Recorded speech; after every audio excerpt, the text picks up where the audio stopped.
Hello दोस्तों। Marathon class आपको देखने को मिलेगा फिर एक। और ये मैराथन क्लास जो होगा पेपर 1 का होगा मेरे दोस्त। किसका होगा? पेपर 1।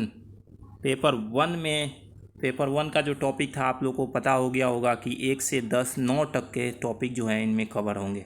ठीक है मेरे दोस्त। और कुछ ये जो मेडिसिन की तरह आपको काम करेगा। ठीक है मेरे दोस्त। ये मैराथन ऑफ मेडिसिन की तरह कुछ क्वेश्चन देखने को मिलेगा। इनके अलावा आपको कुछ मैराथन ऑफ मेडिसिन के क्वेश्चन देखने को मिलेंगे। ठीक है मेरे दोस्त। तो चलिए हम बिना समय गंवाए स्टार्ट करते हैं अपना क्वेश्चन। ठीक है। पीड़ाओं के पर्वत पिघल जाएंगे, बीज सपनों के बंजर में खिल जाएंगे। जीत सदा करेगी हर एक मोड़ पर, सोच बदलो सितारे बदल जाएंगे मेरे दोस्त। सोच बदलो सितारे बदल जाएंगे। चलिए तो मेरा फर्स्ट क्वेश्चन स्टार्ट करते हैं। भारतीय शिक्षा का आरंभ कब हुआ था? भारतीय शिक्षा का आरंभ 4000 से लेके 5000 वर्ष पूर्व हुआ था। वैदिक काल कब से कब तक माना जाता है? तो देखिए मेरे दोस्त, कहीं कहीं आपको मिलेगा 1500 से 500 के बीच। ठीक है। लेकिन आपको यहाँ मिल रहा है 2500 से 500 के बीच में। ठीक है मेरे दोस्त। तो दो आपको आंसर मिलेंगे देखने के लिए, दो बुकों की। तो आप लोग देख लीजिएगा और जैसा होगा वहाँ वैसे आंसर लगाने की कोशिश करिएगा। वैदिक काल में शिक्षा कितने स्तरों में? तो 2 स्तरों में बांटा गया था, प्राइमरी और हाई। ठीक है मेरे दोस्त। वैदिक काल में उच्च शिक्षा कहाँ होती थी? तो मेरे दोस्त वैदिक काल में उच्च शिक्षा जो दी जाती थी गुरुकुल में दी जाती थी। ठीक है, डी नंबर राइट आंसर हो जाएगा। निम्न में से वैदिक काल शिक्षा का उद्देश्य आदर्श नहीं थे मेरे दोस्त। तो उसका आदर्श नहीं था भौतिकता पे बल देना। नेक्स्ट क्वेश्चन देखिए। क्षत्रिय वर्ण के अनुसार उच्च शिक्षा के प्रवेश में आयु निर्धारित थी। तो मेरे दोस्त इसका 10 वर्ष आंसर हो जाएगा। थोड़ा सा डिस्कशन कर लेते हैं। देखिए, ब्राह्मणों की शिक्षा जो थी 8 वर्ष की थी, 8 वर्ष में दी जाती थी, और ये 10 वर्ष में, और जो वैश्य होते थे 12 वर्ष में। पहले हमारा ये ब्राह्मण पहले हमारा मतलब कैटेगरी में डिवाइड कर दिया गया था। 4 वर्ण हुआ करते थे। ब्राह्मण हुआ करते थे, ब्राह्मण और क्षत्रिय, ठीक है, वैश्य और शूद्र। ठीक है मेरे दोस्त। अब आइए, ये जो ब्राह्मण की शिक्षा 8 वर्ष में दी जाती थी, क्षत्रिय को 10 वर्ष में, वैश्य को 12 वर्ष में, और ये शिक्षा को वंचित रखा गया था। ठीक है मेरे दोस्त। तो इसका जो आंसर हो जाएगा ए नंबर राइट आंसर हो जाएगा। ठीक है मेरे दोस्त। नेक्स्ट क्वेश्चन करें। इसका डिस्कशन नहीं कर सकते हम, ये क्षुद्र वाला डिस्कशन हम नहीं कर सकते हैं क्योंकि हमें उतना नॉलेज अभी नहीं है। ठीक है। वेदों की संख्या होती है, वेदों की संख्या जो होती है बी नंबर राइट आंसर 4 होती है। आप लोग को पता भी होगा। अपरा शिक्षा का अर्थ है, अपरा शिक्षा का अर्थ है, देखिए, परा और अपरा। परा का अर्थ हो जाएगा धार्मिक और अपरा का अर्थ हो जाएगा लौकिक, यानी लौकिक दिख रहा है, सी नंबर राइट आंसर हो जाएगा। शिक्षा में प्रवेश के समय वैदिक काल में कौन सा संस्कार होता था? मेरे दोस्त, उस समय उपनयन संस्कार होता था। ठीक है मेरे दोस्त। ये कब होता था? उपनयन संस्कार होता था। जब शिक्षक कोई भी बच्चा उच्च शिक्षा में प्रवेश लेना चाह रहा है तो उसको उपनयन संस्कार से क्या किया जाता था? जोड़ा जाता था। मतलब उपनयन संस्कार कराना जरूरी था। अब आइए कुछ इससे हम डिस्कशन कर लेते हैं। इसका अन्य नाम मौजी बंधन संस्कार है। क्या नाम है? मौजी बंधन संस्कार। ठीक है। इसका शाब्दिक अर्थ होगा समीप लाना। क्या होगा मेरे दोस्त? समीप लाना। ठीक है। अब आइए नेक्स्ट और चीज़ देख लीजिए। इसमें 18 से 12 वर्ष तक के बच्चे को संस्कार कराया जाता था। मतलब आप देखे होंगे 8 वर्ष में ब्राह्मण, 10 वर्ष में क्षत्रिय और 12 वर्ष में क्या? वैश्य। तो आपको ये देख लिया जाएगा कि ये संस्कार 8 से 12 वर्ष में किया जाता था। ठीक है मेरे दोस्त। और इसमें जो उपनयन संस्कार थे उसके बाद बालक द्विज कहलाता था। क्या कहलाता था? द्विज। बालक उपनयन संस्कार हो जाता था तो उसको हम द्विज कहा करते थे। ठीक है मेरे दोस्त। और इस संस्कार में क्या हुआ करता था कि बच्चे को मुंडन होती थी। ठीक है मेरे दोस्त। और उसे पीला वस्त्र दिया जाता था, ब्रह्मचर्य जीवन का पालन करना पड़ता था। ठीक है मेरे दोस्त। अब आइए समावर्तन संस्कार का शब्द है। समावर्तन संस्कार का शाब्दिक अर्थ पूछा है मेरे दोस्त। तो देखिए, जब गुरुकुल से शिक्षा समाप्त हो जाती थी तो बच्चे जो होते थे ना, घर के लिए, गृहस्थ जीवन जीने के लिए घर आते थे। उस समय समावर्त संस्कार हुआ करता था। ठीक है मेरे दोस्त, तो इसका आंसर हो जाएगा घर पर वापसी करना, यानी वापस घर को आना। ठीक है मेरे दोस्त। नेक्स्ट देखिए, वैदिक काल में अत्यधिक बल दिया जाता था। वैदिक काल में अत्यधिक बल दिया जाता था आध्यात्मिक पे। किस पे दिया जाता था मेरे दोस्त? आध्यात्मिक पे। वैदिक काल में शिक्षा रूप पूर्ण रूप थी। वैदिक काल में शिक्षा निःशुल्क थी मेरे दोस्त, फ्री में। किसमें? फ्री ऑफ कॉस्ट थी। उपनयन संस्कार का शाब्दिक अर्थ अभी मैंने बताया था, क्या? समीप लाना। नेक्स्ट क्वेश्चन चलिए, वैदिक काल में 36 वर्षीय पाठ्यक्रम में 3 वेदों का अध्ययन पूर्ण करने वाला को कहते हैं, तो उसको हम कहते हैं मेरे दोस्त रुद्र। क्या कहते हैं? Rudra. D number right answer. आइए अब थोड़ा सा हम जान लेते हैं कुछ इनके बारे में भी। सबसे पहले जानिए कि जो 12 वर्षीय पाठ्यक्रम को पूरा करता था, एक वेद को ज्ञाता था, मतलब एक वेद को अध्ययन करता था, उसको हम स्नातक बोलते थे। क्या बोलते थे? स्नातक। ठीक है मेरे दोस्त। और जो 24 वर्ष का था और 24 वर्ष अध्ययन करता था, 2 वेदों को अध्ययन करता था, तो उसको हम बोलते थे मेरे दोस्त रुद्र। क्या बोलते थे? सॉरी, वसु। क्या बोलते थे? वसु। और जो तीसरा वाला है आप देख रहे हैं रुद्र, और जो एक 48 वर्ष का था, 48 वर्ष का पाठ्यक्रम में जो 4 वेदों का ज्ञान रखता था, उसको हम बोलते हैं आदित्य। ठीक है मेरे दोस्त। तो ये चारों ऑप्शन आपको समझ आ गया होगा। नेक्स्ट क्वेश्चन देखिए, वैदिक काल की आय का मुख्य स्रोत था। वैदिक काल के आय का मुख्य स्रोत था भिक्षावृत्ति। अब यहाँ गुरुकुल की आय का स्रोत पूछा है मेरे दोस्त। ठीक है, यदि कंपटीशन के लेवल से देखिए तो पशुपालन राइट आंसर हो जाएगा। वैदिक शिक्षा प्रणाली के प्रवर्तक थे, सॉरी मेरे दोस्त, वैदिक नहीं, बौद्ध शिक्षा प्रणाली आया है। ठीक है मेरे दोस्त, बौद्ध शिक्षा प्रणाली। तो चलिए थोड़ा सा इनके बौद्ध शिक्षा से हम लोग पहले नॉलेज रख लेते हैं, कुछ जान लेते हैं बौद्ध शिक्षा क्या है कैसे। तो इनका जो जन्म था बौद्ध शिक्षा का, मतलब महात्मा बुद्ध का जो जन्म था, वो मेरे दोस्त 563 ईस्वी में हुआ था। कहाँ हुआ था? लुम्बिनी में। अब लुम्बिनी कहाँ पड़ता है मेरे दोस्त? तो नेपाल में। ठीक है मेरे दोस्त, लुम्बिनी कहाँ पड़ता है मेरे दोस्त? तो नेपाल में पड़ता है। ठीक है मेरे दोस्त, लुम्बिनी नेपाल में है। और इनके माता का नाम महामाया था, पिता का नाम सुशोधन था। ठीक है मेरे दोस्त, पिता का नाम सुशोधन था। बचपन का नाम क्या था? सिद्धार्थ था इनका। बचपन का नाम क्या था? सिद्धार्थ था। ठीक है, अब आइए मेरे दोस्त, बचपन का नाम सिद्धार्थ हो गया। बेटा का नाम राहुल था। बेटा का नाम क्या था? राहुल था।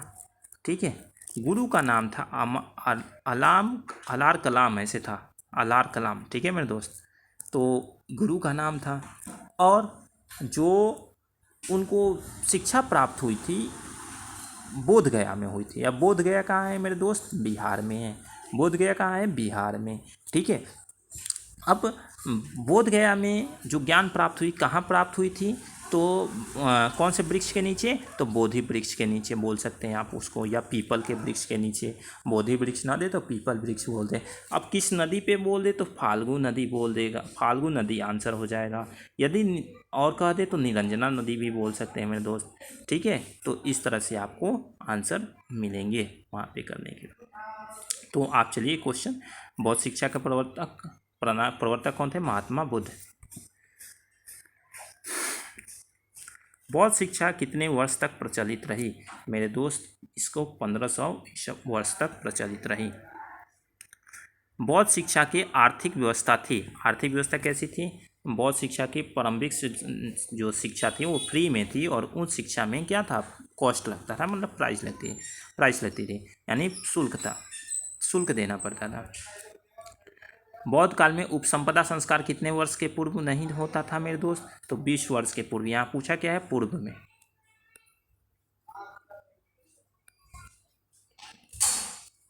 बौद्ध काल में शिक्षक को क्या कहा जाता था? बौद्ध काल में शिक्षक को कहा जाता था उपाध्याय, और छात्र को क्या कहा जाता था? श्रीमण और सामनेर। ये सामनेर देखने को मिल रहा है, और श्रीमन, ये दोनों में से कहा जाता था छात्र को। बौद्ध शिक्षा में शिक्षा का माध्यम था, तो मेरे दोस्त इसको पाली आंसर हो जाएगा। निम्न में से बहुत ही शिक्षा, बहुत कहाँ से आगे, यहाँ बौद्ध होगा। बौद्ध की शिक्षा केंद्र था विक्रमशिला। अब थोड़ा सा विक्रमशिला के बारे में हम डिस्कशन कर लेते हैं।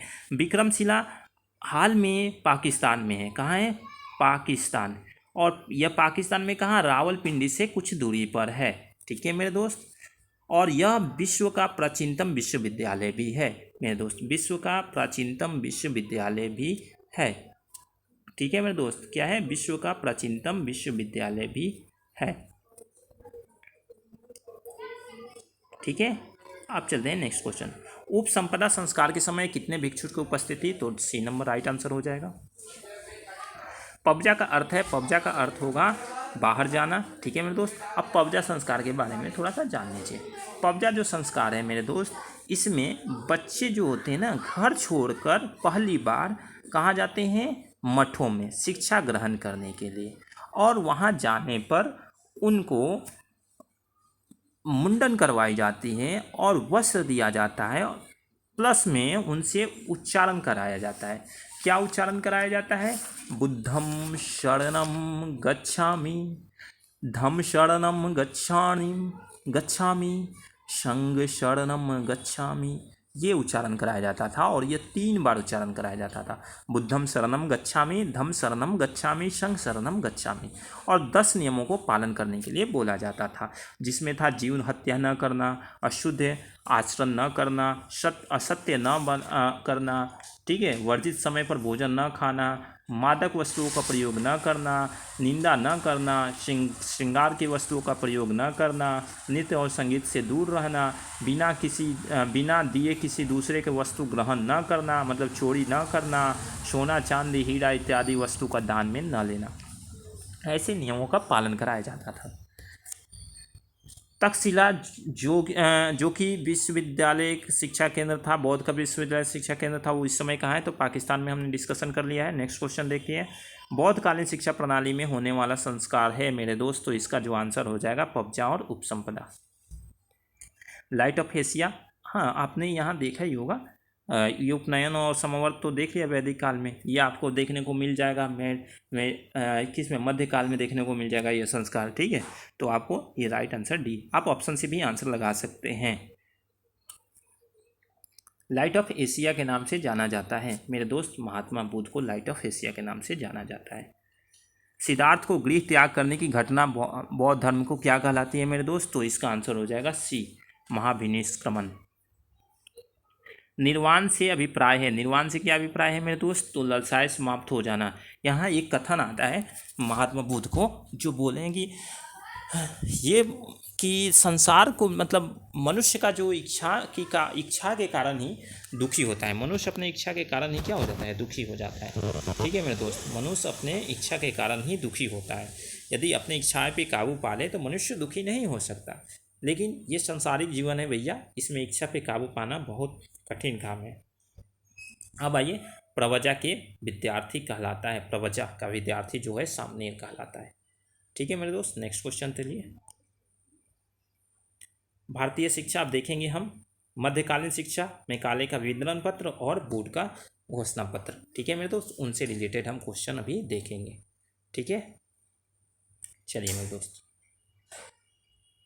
मध्यकालीन शिक्षा, मुस्लिम कालीन शिक्षा कब से कब तक, मध्यकालीन शिक्षा या मुस्लिम कालीन शिक्षा कब से कब तक आरंभ हुई? तो मेरे दोस्त इसको आंसर हम लगा देंगे सी, यानी 12वीं सदी से लेके 18वीं सदी तक इनका था। ठीक है मेरे दोस्त, नेक्स्ट क्वेश्चन देखिए।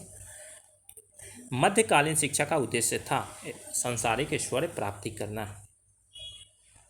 बिस्मिल्लाह संस्कार, हाँ ये 4 वर्ष 4 माह और 4 दिन में हुआ करता था। बिस्मिल्लाह संस्कार कितने? 4 वर्ष 4 माह 4 दिन में होता था। ठीक है मेरे दोस्त, बिस्मिल्लाह संस्कार।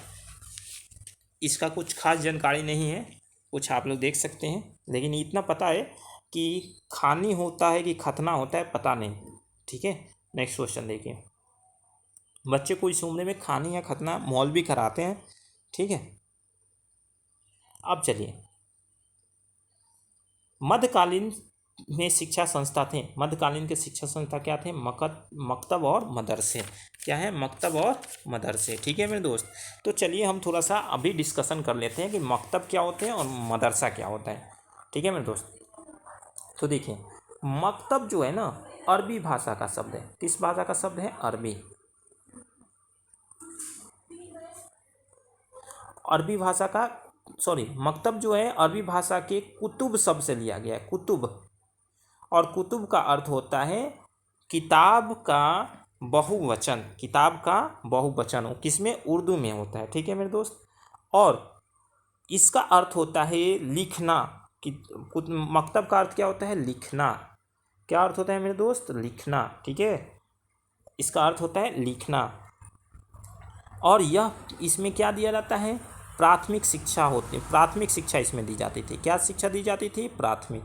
कौन सी शिक्षा दी जाती थी इसमें? तो प्राथमिक शिक्षा दी जाती थी।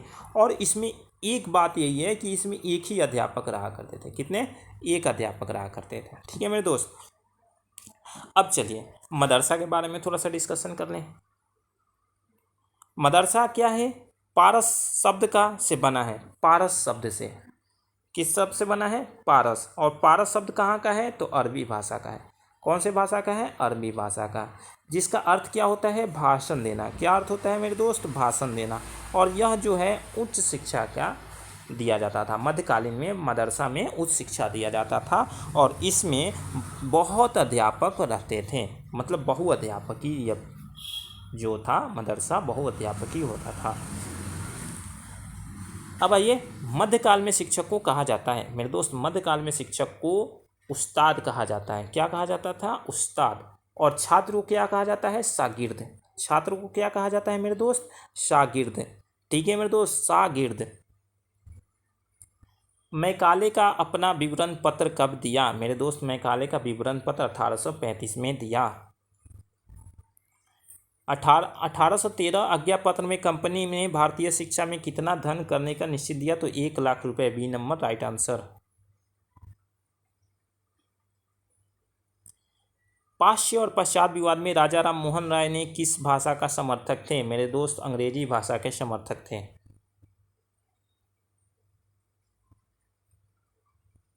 औरंगजेब की पुत्री अरबी, अब यहाँ आ गया डैश, अरबी तथा फारसी की अच्छी कवित्री के रूप में प्रसिद्ध थी मेरे दोस्त। इसका आंसर हो जाएगा जेबू निसा। सी राइट आंसर।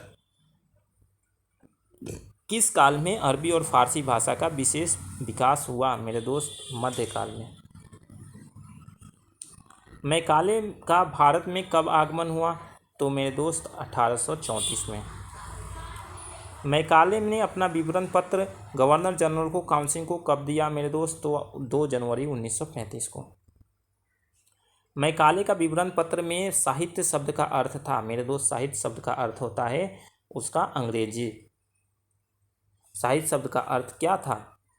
साहित्य शब्द का क्या अर्थ था? तो मेरे दोस्त अंग्रेजी साहित्य।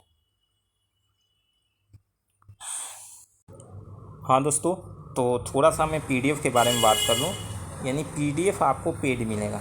ठीक है मेरे दोस्त, पीडीएफ कैसा मिलेगा? पेड। और जो भी आपकी न्यूनतम प्राइस है वो आपको, जैसे भी आप उस नंबर पे मैसेज करिएगा तो ऐसे ही आपको GRG सर आपको रिप्लाई देंगे। GRG sir.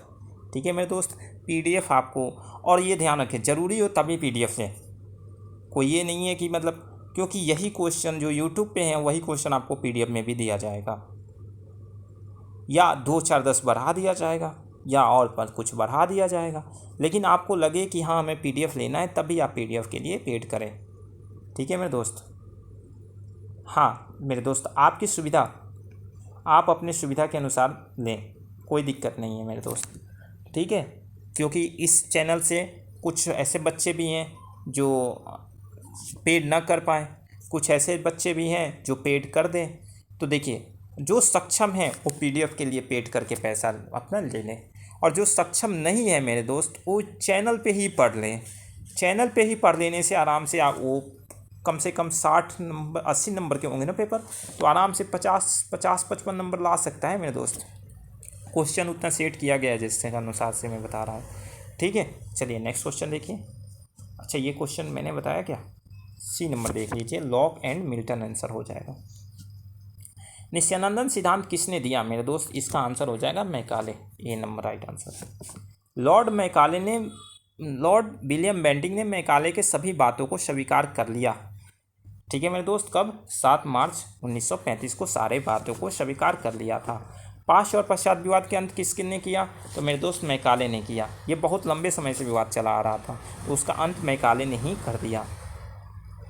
भारतीय साहित्य की आलोचना हुई किसमें? तो मैकाले के विवरण पत्र में भारतीय साहित्य को खूब आलोचना किया गया, खूब किया गया। नित्यानंद सिद्धांत किस वर्ग के को शिक्षा देने की बात कही? तो मेरे दोस्त ये उच्च वर्ग और निम्न वर्ग दोनों की बात कही, यानी सी नंबर राइट आंसर हो गया। लोक शिक्षा में सामान्य समिति के सदस्य कितने हैं? तो मेरे दोस्त 10, सी राइट आंसर। ठीक है मेरे दोस्त, क्या हो जाएगा? 10। भारतीय शिक्षा का महाधिकार पत्र है मेरे दोस्त डी, बोर्ड का घोषणा पत्र। सन डैश में ब्रिटिश लोकसभा का अनुभव करने के लिए भारतीय शिक्षा की ओर अधिक अवहेलना नहीं की जा सकती, किसने कहा था? तो सॉरी, कब कहा गया? सॉरी, एक बार फिर से पढ़ता हूँ मैं। आज मैं क्या किया कि 2 बार मैंने इस वीडियो को बनाया, ठीक है मेरे दोस्त, और दोनों बार मैंने 40-50 मिनट तक की बातें बोलते चला गया, समझाया, लेकिन मैंने रिकॉर्ड करना भूल गया यार दोस्त। मैं ये तीसरी बार वीडियो बना रहा हूँ आप लोगों के लिए, और मैं इतना मेहनत कर रहा हूँ, तो कम से कम आप लोगों का शेयर ज़रूर बनता है। और मैं थक चुका हूँ मेरे मित्र, सही बोल रहा हूँ। यदि आप लोगों को लग रहा होगा कि मेरे चैनल को सब्सक्राइब और लाइक कराने के लिए ऐसे बोल रहे हैं, तो ऐसा बात नहीं है सर। आपके लिए मैं मेहनत कर रहा हूँ, तो आपका भी कुछ कर्तव्य है मेरे दोस्त, आप मेरे चैनल को सब्सक्राइब और लाइक और शेयर ज़रूर करें, ठीक है। वुड का घोषणा पत्र, बोर्ड ऑफ कंट्रोल के प्रधान थे मेरे दोस्त Charles Wood, right answer. Would के घोषणा पत्र में शिक्षा का उत्तरदायित्व किससे बताया गया? रिकॉर्ड हो रहा है ना? हाँ, ये देखना पड़ रहा है यार, क्योंकि मैंने बहुत बड़ा गलती कर चुका, 2 बार बनाना भूल गया। वुड के घोषणा पत्र में शिक्षा का उत्तरदायित्व किससे बताया गया मेरे दोस्त? शिक्षा और उत्तरदायित्व कंपनी का। क्रमबद्ध विद्यालयों की स्थापना का सुझाव किसमें किया? तो मेरे दोस्त वुड की घोषणा पत्र। और थोड़ा सा आप लोग PDF पेड लीजिएगा तो थोड़ा सा मतलब इनकम सपोर्ट भी मुझे मिल जाएगा, और मैं इस चैनल पे UP टेट CTET से रिलेटेड कुछ बड़ा करने के लिए, और आपकी सहयोग से ही, यदि आप सहयोग करते हैं तो हम लोग आगे बढ़ सकते हैं मेरे दोस्त, और साथ में आपका भी कुछ मतलब आपको प्रोग्रेस देखने को मिलेगा मेरे चैनल पे, ठीक है मेरे दोस्त। तो आप लोग पेड PDF को ज़रूर लें मेरे दोस्त, पेड PDF को ज़रूर लें, जो सक्षम हो मेरे दोस्त, जो सक्षम हो और रियली अपने दिल से करके कि हाँ हम सक्षम हैं, तो आप PDF ले सकते हो मेरे दोस्त। अब देखिए, बोर्ड की घोषणा पत्र में क्रमबद्ध विद्यालयों क्रम था मेरे दोस्त, तो उसका जो क्रम था प्राथमिक, मिडिल और high school, C number right answer हो जाएगा। भारतीय शिक्षा का मैग्ना कार्टा किसे कहा जाता है मेरे दोस्त? तो इसका आंसर हो जाएगा वुड की घोषणा पत्र। वुड की घोषणा पत्र में किसे भारत की शिक्षा का महाधिकार पत्र कहा? तो मेरे दोस्त जेम्स महोदय एंड रीचे। आप लोग डिफिनेशन जरूर देखेंगे, किसे या कथन जो जिससे कहा है उस कथन को जरूर देखेंगे मेरे दोस्त। वुड की घोषणा पत्र कितने अनुच्छेद में लिया गया मेरे दोस्त? तो 100 अनुच्छेद। कितने अनुच्छेद थे उसके? वुड की घोषणा पत्र के 100, सी राइट आंसर। मुस्लिम कालीन शिक्षा का था, तो देखिए मकतब में क्या था मेरे दोस्त? प्राथमिक शिक्षा था, और मदरसा में उच्च शिक्षा, राइट आंसर ए हो गया। देखिए पढ़िए, एडम के प्रतिवेदन पढ़िए जरा, यहाँ से कुछ सीखने को मिलेगा। एडम के प्रतिवेदन, वाह। अब देखिए, एडम की नियुक्ति में किस गवर्नर ने की थी? एडम की नियुक्ति जो थी किस गवर्नर ने की थी मेरे दोस्त? तो Lord William Bentinck. Next question चलिए। एडम डैश तक के बंगाल में शिक्षा का स्थिति का सूक्ष्म अध्ययन किया मेरे दोस्त? कब तक? 1835 से 1838 तक। नेक्स्ट क्वेश्चन कीजिए। एडम को भारतीय शिक्षा व्यवस्था का सर्वेक्षण करने के लिए कितने रुपए की धनराशि प्रति मास प्रदान की जाती थी मेरे दोस्त? 1,000 रुपये प्रति वर्ष। एडम के किसके समक्ष अपने प्रतिवेदन प्रस्तुत किया मेरे दोस्त? Lord Auckland. एडम के सर्वप्रथम अपनी रिपोर्ट कब प्रस्तुत की मेरे दोस्त? ए नंबर में ऑप्शन दे रहा है 1835 दिसंबर, जुलाई 1835, दिसंबर 1800, फरवरी और जनवरी। तो मेरे दोस्त ए नंबर राइट आंसर हो जाएगा। विलियम एडम ने अपनी रिपोर्ट में तो वित्तीय रिपोर्ट में जिलों का गठन किया, मतलब जिला में दिया था तो थाना नातूर में दिया था मेरे दोस्त। किसमें? थाना नातूर में। ऑकलैंड भारत में गवर्नर जनरल कब बनकर आया मेरे दोस्त? 1935 राइट आंसर। थाना नातूर की कुल जनसंख्या इतनी थी, पर कितने विद्यालय थे मेरे दोस्त? 27। कितने विद्यालय थे? 27। एडम को किस स्तर पर सर्वेक्षण करने का कार्य सौंपा गया मेरे दोस्त? बिहार तथा बंगाल, वहाँ पे सर्वेक्षण करके काम सौंपा गया। एडम ने अपने प्रतिवेदन, देखिए फिर मिला एडम के प्रतिवेदन, ठीक है मेरे दोस्त, 3 प्रकार के दिए थे मेरे दोस्त। कितने दिए थे? 3 प्रकार के। भारतीय शिक्षा आयोग मेरे दोस्त लॉर्ड रिपन, इसका गठन किसने किया था? लॉर्ड रिपन ने किया था। भारतीय शिक्षा आयोग का गठन कब किया गया था मेरे दोस्त? तो इसका आंसर हो जाएगा 3 जनवरी 1882 को, ठीक है, ए नंबर राइट आंसर हो जाएगा। और थोड़ी आप लोग भी सेल्फ स्टडी पर ज़्यादा से ज़्यादा ध्यान दीजिए, self study is the better study, ठीक है मेरे दोस्त। भारतीय शिक्षा आयोग के कुल कितने सदस्य थे मेरे दोस्त? 20 सदस्य थे, जिसमें 7 जो थे भारत के थे और 13 जो थे विदेश के थे, ठीक है मेरे दोस्त। विदेश मतलब इंग्लैंड के थे। सर विलियम हंटर की अध्यक्षता में किस आयोग का गठन किया गया मेरे दोस्त? तो इसका जो आयोग का गठन किया गया, भारतीय शिक्षा आयोग का। भारतीय शिक्षा आयोग का मुख्य उद्देश्य क्या था मेरे दोस्त? भारतीय शिक्षा आयोग का मुख्य उद्देश्य था बोर्ड की घोषणा पत्र का समीक्षा करना। इलाहाबाद विश्वविद्यालय की स्थापना कब हुई थी? 1882 में। अब देखिए, जो पुराने विश्वविद्यालय थी उनकी स्थापना जरूर आप लोग पढ़ लेंगे। अब पंजाब विश्वविद्यालय की बात कर दी तो 1887 में। भारतीय शिक्षा आयोग के भारतीय सदस्यों की संख्या भी मैंने बताया 7 था और 13 इंग्लैंड के थे, तो यानी सी राइट आंसर। भारतीय शिक्षा आयोग के गठन थे मेरे दोस्त, तो मेरे दोस्त भारतीय शिक्षा आयोग के गठन में BL राइस भी थे और सर विलियम हैटिंग भी थे, यानी सर विलियम हंटर थे, सी नंबर राइट आंसर हो जाएगा। आयोग द्वारा प्राप्त हो रहा है रिकॉर्ड, हाँ। आयोग द्वारा प्राप्त कुछ परिणाम इसके आकार के अनुरूप नहीं थे मेरे दोस्त, तो इसका आंसर हो जाएगा AN बसु। लॉर्ड कर्जन के शिक्षा नीति। अब हम चलते हैं लॉर्ड कर्जन के शिक्षा नीति से क्वेश्चन देखते हैं। भारतीय विश्वविद्यालय अधिनियम कब पारित हुआ मेरे दोस्त? तो इस सन भी देखिएगा, सन से इंपॉर्टेंट क्वेश्चन 1-2 आ सकते हैं मेरे दोस्त। तो 1904, ए नंबर राइट आंसर हो जाएगा। कर्जन के सर्वश्रेष्ठ मानसिक क्षमता का कोई वायसराय भारत से उस समय तक नहीं आया था, इस कथन का है मेरे दोस्त नरूला एंड नायक। शिमला शिक्षा सम्मेलन के आयोजन किस वायसराय ने कराया था मेरे दोस्त? सी नंबर राइट आंसर होगा। देखिए, एक मस्त इंपॉर्टेंट क्वेश्चन है, बहुत इंपॉर्टेंट क्वेश्चन है, ठीक है मेरे दोस्त। जब मैं भारत आया, देखिए कथन जरूर आप पढ़िएगा और डिफिनेशन अपने से पढ़िएगा। अब सारे कथन और सारे मैं डिफिनेशन नहीं डाल सकता, आप भी कुछ कथन और डिफिनेशन पढ़िए। सक्षम उपस्थित हुआ जिसके प्रशासनिक पूर्ण संगठन में किसी भी कार्यक्रम के प्रमुख स्थान उचित प्राप्ति हुआ मेरे दोस्त, तो इसका जो आंसर हो जाएगा, 1 मिनट, इसका आंसर हो जाएगा लॉर्ड कर्जन ने दिया था। नेक्स्ट क्वेश्चन देखिए, भारतीय विश्वविद्यालय आयोग की नियुक्ति किसके द्वारा हुई थी मेरे दोस्त? तो बी नंबर लॉर्ड कर्जन के द्वारा। और जो लोग कर्जन से 7 वर्ष के लिए, तो देखिए सबसे ज़्यादा बड़ाई जो मतलब जो क्या बोलते हैं उनको,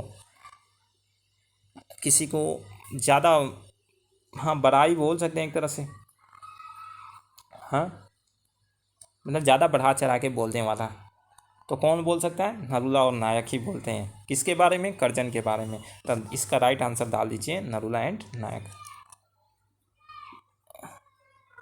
लंदन विश्वविद्यालय का क्षण खाली देश में पूर्ण संगठन हो गया है मेरे दोस्त। इसका ए नंबर राइट आंसर हो जाएगा, ए नंबर।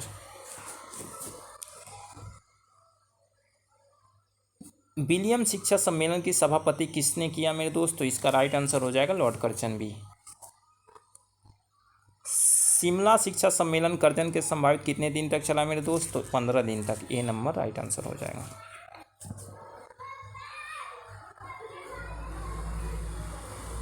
भारतीय शिक्षा आयोग का गठन किसके कार्य में हुआ मेरे दोस्त? तो लॉर्ड रिपन के, बी राइट आंसर।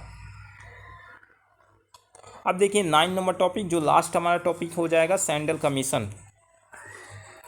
कोलकाता विश्वविद्यालय आयोग का गठन किस सन में हुआ था मेरे दोस्त? तो इसका जो आंसर हो जाएगा 1917 में, 14 सितंबर 1917 को। कोलकाता विश्वविद्यालय आयोग का अध्यक्ष कौन थे मेरे दोस्त? तो माइकल सैंडलर। कोलकाता विश्वविद्यालय आयोग के सदस्य की संख्या थी मेरे दोस्त? तो 7। कितने? 7, डी राइट आंसर। हम मेरे दोस्त पीडीएफ के बारे में जो बात कर रहे हैं, टोटल पीडीएफ अभी नहीं मिल पाएगा। टोटल पीडीएफ के लिए थोड़ा टाइम लगेगा मेरे दोस्त, और यदि आपको टोटल पीडीएफ लेना है तो कुछ दिन वेट करें। मैं बोल दूंगा कि आपको पीडीएफ टोटल मिल जाएगा, ठीक है मेरे दोस्त। कुछ दिन वेट करना पड़ेगा टोटल पीडीएफ के लिए, ठीक है, कुछ दिन वेट करना पड़ेगा।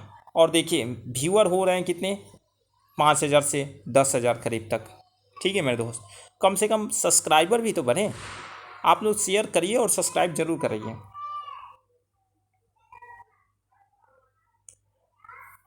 कोलकाता आयोग की रिपोर्ट सरकार में कब सौंपी गई थी मेरे दोस्त? 1919 में। अभी मैं यूपी टेट और सी टेट दोनों का क्लास चलेगा। जैसे बीएड ख़त्म होगा वैसा ही यूपी टेट और सी टेट, और इसमें सीडीपी, स्पेशल सीडीपी के नोट्स, स्पेशल ईवीएस के notes, special science, special SST second level के लिए चलेंगे मेरे दोस्त। तो ध्यान रखिएगा, चैनल को सब्सक्राइब और लाइक ज़रूर करें। बुनियादी शिक्षा को कहा जाता है मेरे दोस्त? तो सभी, यानी वर्धा शिक्षा योजना, वैश्विक शिक्षा शिक्षा और बुनियादी शिक्षा। थोड़ा सा थक गया, 2-2, 3-3 क्लास किया, दोनों में से कोई भी रिकॉर्ड नहीं किया, ये हो रहा है ना। हाँ, बुनियादी शिक्षा का मूलभूत शिक्षा सिद्धांत था मेरे दोस्त। तो इसका जो मूलभूत सिद्धांत था मेरे दोस्त, वो हो जाएगा आपका विद्यार्थी, इनमें से कोई नहीं, सॉरी सर, बुनियादी शिक्षा का मूलभूत सिद्धांत था हस्त उत्पादक कार्य, प्राथमिक शिक्षा पे बल और धार्मिक शिक्षा, यानी ए नंबर हस्त मतलब चरखा वाला, जो गांधी जी का चरखा जो होता है वो, उस पर सबसे ज़्यादा जोर दिया गया था। मूलभूत सिद्धांत वही था। हाँ दोस्त, तो आपको अब मिलेगा मेडिसिन, मैराथन्स ऑफ मेडिसिन, ठीक है मेरे दोस्त, मैराथन ऑफ मेडिसिन। आप लोग जरूर देखें, रिकॉर्ड चल रहा है, हाँ, मैराथन ऑफ मेडिसिन। अभी आप लोग की सहयोग होगी तो हम यूपी टेट और सी टेट बहुत जल्द ही, जैसे बीएड ख़त्म होगा वैसे ही आपको यूपी टेट सी टेट साथ में रीट एग्ज़ाम, मतलब टीचिंग से रिलेटेड आपको मिल जाएंगे, या कोई कंपटीशन जैसे रेलवे ग्रुप डी, ठीक है, रेलवे ग्रुप डी के लिए साइंस, और पेट के लिए, लेकिन पेट के लिए समय नहीं बचा है मेरे दोस्त, 20 को ही है, तो पेट की तैयारी करने से कोई फ़ायदा है नहीं। चलिए तो हम अब मेडिसिन देखते हैं, क्वेश्चन मेडिसिन जो काम करेगा मेडिसिन के लिए। देखिए वहाँ पे आपको अब 2 बुक लिखिए, कहीं आपको कुछ आंसर मिल जाता है, कहीं कुछ आंसर मिल जाता है। मेरे जो टीम है वो भी परेशान है मेरे दोस्त कि यहाँ ये लिखा हुआ है, यहाँ ये लिखा हुआ है, अब कौन से आंसर सही होंगे, ठीक है मेरे दोस्त। तो थोड़ा आप भी अपना दिमाग लगाएं और थोड़ा हम लोग का भी दिमाग रहे, तो शायद परफेक्ट हो सकता है कोई क्वेश्चन, ठीक है मेरे दोस्त। तो आप लोग से मैं ये कहूँगा कि आप लोग ज़रूर सेल्फ स्टडी ज़रूर करें, और मेरा मैराथन ऑफ मेडिसिन क्लास ज़रूर देखें और शेयर ज़रूर करें, ठीक है मेरे दोस्त। देखिए वैदिक काल का समय आपको वहाँ मैंने बताया था, तो देखिए यहाँ क्या आंसर बता रहा है आपको, ये 1 टाइप मेडिसिन है, 1 टाइप है, 1500 से लेके 500 के बीच में, ठीक है मेरे दोस्त। वैदिक सभ्यता का सिद्धांत था आर्यों से, आर्य शब्द का अर्थ है श्रेष्ठ, प्राचीनतम ग्रंथ है ऋग्वेद। ये 4 क्वेश्चन क्लियर हो गए आपके, ठीक है मेरे दोस्त। नेक्स्ट चलते हैं, किस ग्रंथ के आर्यों की आश्रम की व्यवस्था थी? अब देखिए थोड़ा सा डिस्कशन पे चलते हैं, ग्रंथ की बात कर रही है, तो ग्रंथ में यजुर्वेद यदि दिया रहे तो आप यजुर्वेद लगा दीजिएगा, ये कंफर्म हम आपको कर रहे हैं। और यजुर्वेद के उपनिषद का नाम है जबालोपनिषद। इसी में आश्रम की 4 तरह की आश्रम की व्यवस्था की गई। तो जैसे अब आ जाइए, जैसे हम कहाँ रहते हैं, मानिए हम भारत में रहते हैं, एक साधारण तौर पे समझ लीजिए हम भारत में रहते हैं और दूसरे कंट्री में गए हैं तो हम बोल दिए इंडियन है, लेकिन वहाँ कोई इंडियन है तो वो पूछ दिया आपसे क्या कि भैया इंडियन में आप कहाँ से, तो बोलिएगा आप यूपी से। अब यूपी में उसने पूछ दिया कहाँ से, तो कानपुर से। तो इसी तरह से ये है, यदि ऋग वेद आपको वेद में पढ़े और यजुर्वेद दिया रहे तो यजुर्वेद लगा दीजिए, लेकिन पूछ दिया यजुर्वेद में कहाँ थे तो राइट आंसर हो जाएगा जाबालोपनिषद, आश्रम की व्यवस्था की गई थी। ठीक है, ये क्या है, मेडिसिन क्वेश्चन है। ये आध्यात्मिक आपने पढ़ा ही है, रिकॉर्ड चल रहा है, हाँ आध्यात्मिक पढ़ रहे हैं। वैदिक युग में शिक्षा की व्यवस्था की गई, 2 आपको पता था, प्राथमिक और उच्च, ये हो चुका है क्वेश्चन। हाँ, एक कथन बहुत इंपॉर्टेंट कथन है ये, भारत में शिक्षा का कोई नई बात नहीं, संसार का कोई भी देश ऐसा नहीं होता जहाँ पर ज्ञान की परंपरा भारत से अधिक प्राचीन और शक्तिशाली हो। यह कथन है डॉक्टर F.W. थॉमस की। ठीक है मेरे दोस्त, नेक्स्ट क्वेश्चन देखिए, वैदिक काल में शिक्षा के माध्यम को कौन सी भाषा थी, तो मेरे दोस्त उस समय संस्कृत शिक्षा की भाषा थी। ठीक है, वैदिक काल में गुरु और क्षत्रिय बच्चों को, तो आपने ये देखा था 10 वर्ष में क्षत्रिय बच्चों को और 8 वर्ष में ब्राह्मण। ठीक है, वैदिक काल में शिक्षा के गुरु और शिष्यों का संबंध था मेरे दोस्त पिता और पुत्र जैसा। ठीक है, उत्तर वैदिक काल में ब्राह्मण का महत्व समाज में पहले से बढ़ गया। पहले से क्या हो गया, यहाँ डैश है ना तो यहाँ भर दीजिएगा, पहले से बढ़ गया। वैदिक सभ्यता के काल, अब देखिए इसमें 2 काल है, एक उत्तर वैदिक काल है, एक पूर्व वैदिक काल है। एक में आता है नव शासन युग और एक में आता है काश युग। अब जो यहाँ आंसर हो आप ठीक कर सकते हैं। प्राचीन काल में विद्यार्थियों को भोजन के लिए क्या भिक्षा मांगना कैसा कर्तव्य था, तो वो धार्मिक कर्तव्य था। संस्कृत की शिक्षा दी जाती थी टोली में, किसमें दी जाती थी, टोली बना के। शिक्षा सत्र, प्राचीन काल में शिक्षा व्यवस्था के आरंभ होता था, मतलब शिक्षा जो सत्र थी, सेशन जो चलता था वो कब से चलता था, सावन मास के पूर्णिमा से चलता था। वैदिक काल में प्राथमिक शिक्षा का आरंभ होती थी मेरे दोस्त, उपनयन संस्कार के बाद आपने पढ़ लिया है, आगे मैंने क्वेश्चन करा भी दिया है। नेक्स्ट क्वेश्चन देखिए, वैदिक काल में गुरुकुलों में क्षत्रिय बच्चों का प्रारंभ, ये तो हो ही गया। अब चलिए क्या क्वेश्चन देखेंगे, बौद्ध धर्म से। बौद्ध धर्म आपको 1500 से 1200 ईसा पूर्व तो हो गया। और आइए, जन्म 1563 ईस्वी, बचपन का नाम सिद्धार्थ, जन्म स्थान लुम्बिनी, किसका, महात्मा बुद्ध का सब चल रहा है, और लुम्बिनी कहाँ, तो नेपाल। ये सब डिस्कशन हो चुका है। अब महात्मा बुद्ध ने कितने आर्षसत्य बताए, 4 आर्षसत्य बताए थे मेरे दोस्त। बौद्ध शिक्षा दी जाती थी बिहार और मठों में। ठीक है, महात्मा बुद्ध के पहला उपदेश सारनाथ में दिया गया था। हाँ मेरे दोस्त, ये देखिए ये क्वेश्चन जो है लगभग हम लोग कर चुके हैं। अब आपको बस मेडिसिन की तरह काम करने के लिए क्वेश्चन डाला गया है। महात्मा बुद्ध का ज्ञान प्राप्त हुआ था तो बोध गया में हुआ था मेरे दोस्त। ठीक है, और प्रसिद्ध ग्रंथ था त्रिपिटक बौद्ध धर्म का, और बौद्ध धर्म के लोगों को विश्वास था कि संसार दुखों का घर है। ठीक है, और महात्मा बुद्ध का निर्वाण प्राप्त हुआ था कहाँ, कुशीनगर में। कहाँ हुआ था मेरे दोस्त, कुशीनगर। यार डर लग रहा है कहीं कहीं की वीडियो रुक ना जाए, बहुत मेहनत लगती है यार। और आप लोग शेयर सब्सक्राइब जरूर करें मेरे दोस्त। ठीक है, शेयर और सब्सक्राइब जरूर करें। हाँ नहीं, आपका सहयोग है तभी तो आज हम लोग इतना लेवल के क्वेश्चन बना पाते हैं। यदि आपका सहयोग नहीं होता, आपका साथ नहीं होता तो हम लोग यहाँ नहीं रहते मेरे दोस्त। आप लोग का सहयोग है, और मैं इसी तरह से मैं आप लोग से विनम्र आपसे विनती करूँगा कि आप लोग मेरे चैनल को सब्सक्राइब, आप ही लोग तो सब हैं मेरे दोस्त, आप लोग मेरे चैनल को सब्सक्राइब जरूर करें और लाइक शेयर जरूर करें मेरे दोस्त। अब देखिए, बौद्ध काल में शिक्षार्थी को क्या कहा जाता था मेरे दोस्त, श्रीमन और सामनेर। ठीक है, बौद्ध धर्म में शिक्षा की भाषा कौन थी, पाली। अब कुछ मेरे दोस्त बोल रहे थे कि सर मेरे को दोस्त ना बोलिए यार, दोस्त से बड़ा कोई चीज़ हो नहीं सकता जीवन में, दोस्त से बड़ा कोई चीज़ नहीं हो सकता जीवन में। ठीक है मेरे दोस्त, ये दोस्त ही चीज़ है ऐसा जो, अब देखिए सुदामा और कृष्ण को देखें, कृष्ण और सुदामा की दोस्ती देखें मेरे दोस्त। ठीक है, तो दोस्त बोलने से आप लोग को कितना बड़ा मतलब यहाँ दोस्ती का ये निभाना पड़ता है, ये समझिए मेरे दोस्त। ठीक है, दोस्त की फीलिंग समझिए मेरे दोस्त, दोस्त नाम की फीलिंग समझिए। शिक्षा प्रणाली में शिशु और शिक्षा समानता कितने वर्ष की थी? तो 6 वर्ष की थी मेरे दोस्त। बौद्ध शिक्षण की प्राथमिक शिक्षा की पढ़ाई की जाती थी सिद्धराष्ट्र द्वारा। ठीक है मेरे दोस्त। भिक्षु शिक्षा की समानता कितने वर्ष की थी? 8 वर्ष की थी। और बौद्ध कालीन चिकित्सा का तक्षशिला, अभी बता दिया, तक्षशिला चिकित्सा का भी केंद्र था, मुख्य चिकित्सा का केंद्र था, जो प्राचीनतम विश्वविद्यालय था। तक्षशिला कहाँ है? तो अभी कहाँ था वो? पाकिस्तान में।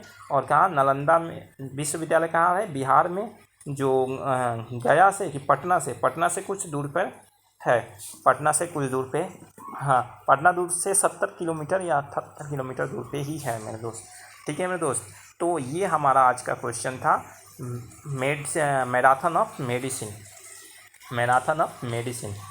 यदि आप लोग को कोई क्वेश्चन मिले गलत हो, मतलब इसमें से लगे कि हाँ इस बुक में ये आंसर दिया है, तो आप इस बुक में ये आंसर दिया है, तो सर आप लोग थोड़ा सा इसको कंपेयर, मतलब आप लोग थोड़ा सा देखिएगा ज़रूर, और दोनों बुक से मिला के कर लीजिएगा आंसर। ठीक है मेरे दोस्त। और आप ज़्यादा से ज़्यादा सेल्फ स्टडी पर ध्यान दीजिए, ज़्यादा से ज़्यादा आप ऑब्जेक्टिव क्वेश्चन बनाने की कोशिश करिए। ठीक है, हाँ, आपकी मेरी साथ और आपकी मेहनत, दोनों की मेहनत, मेरी मेहनत आपकी मेहनत, मेरा मेहनत आपका मेहनत, सभी का मेहनत सफल बनाएगा एक दिन मेरे दोस्त। ठीक है, तो आप लोग मेरे चैनल को सब्सक्राइब और शेयर लाइक ज़रूर करें। ठीक है मेरे दोस्त। और यदि किसी तरह की कमेंट हो तो आप जो नंबर दिया गया है पीडीएफ के लिए नंबर जो दिया गया है, इसे 74 करके था नंबर। ठीक है मेरे दोस्त, उस पर आप अपना क्यूरी डाल सकते हैं कि वीडियो में ये प्रॉब्लम है, वीडियो में यहाँ सॉल्यूशन होना चाहिए। ठीक है, और आप जीआरजी सर से संपर्क कर सकते हैं, जीआरजी सर। पीडीएफ के लिए भी आप जीआरजी सर, और जो कैपेबल हैं वो पीडीएफ ज़रूर लें, मेरे दोस्त। और मैं इंग्लिश वाले भाइयों लोग से फिर से मैं एक बार सॉरी बोलना चाहता हूँ कि मैंने वीडियो बनाया था लेकिन रिकॉर्ड नहीं हो पाया। और यदि इंग्लिश में नहीं हो पा रहा है तो आप लोग ज़रूर कोशिश करें थोड़ा सा इंग्लिश में ट्रांसलेशन करने के लिए। छोटी छोटी वर्ड से ट्रांसलेशन करिए, छोटी छोटी चीज़ों से देखिए, और आप कर सकते हैं मेरे दोस्त, ट्रांसलेशन आप कर सकते हैं। ठीक है, आप लोग ट्रांसलेशन ज़रूर कर सकते हैं मेरे दोस्त। आपके अंदर वो शक्ति है जो हिंदी को इंग्लिश कर सकते हैं मेरे दोस्त। ठीक है, और मेरे पास अभी उतने टाइम है नहीं मेरे दोस्त, मुझे पूरे टॉपिक डालने हैं, और टीम भी काम कर रही है मेरे दोस्त। और ऑब्जेक्टिव टाइप क्वेश्चन बनाने में, एक टॉपिक के क्वेश्चन बनाने में 1 घंटे, आधे घंटे, पौने घंटे लग जाते हैं मेरे दोस्त। ठीक है, तो इसलिए सॉरी। और एक चीज़ और है, एमएड के लिए जो मेरे दोस्त बोल रहे थे, एमएड मेरे दोस्त, एमएड का सिलेबस अभी हमारे पास नहीं मौजूद है, तो आपको भी हम सॉरी बोल रहे हैं मेरे दोस्त। जहाँ तक हो वहाँ माफ़ करिए मेरे दोस्त, सॉरी। एमएड की सिलेबस हमारे पास मौजूद नहीं है, बीएड की सिलेबस मौजूद है मेरे दोस्त। और एमएड की सिलेबस हम लेने जाएँ तो 2 दिन सिलेबस लेने में लगेगा, 4-5 दिन क्वेश्चन बनाने में लगेगा, फिर आपका पेपर निकल जाएगा, टाइम नहीं है। ठीक है मेरे दोस्त, तो सॉरी एमएड वाले मेरे दोस्त। सभी के लिए एक बार तहे दिल से धन्यवाद, और आप लोग मेरे चैनल को सब्सक्राइब और लाइक करें। फिर हम मिलेंगे आपको नेक्स्ट मैराथन में। ठीक है मेरे दोस्त।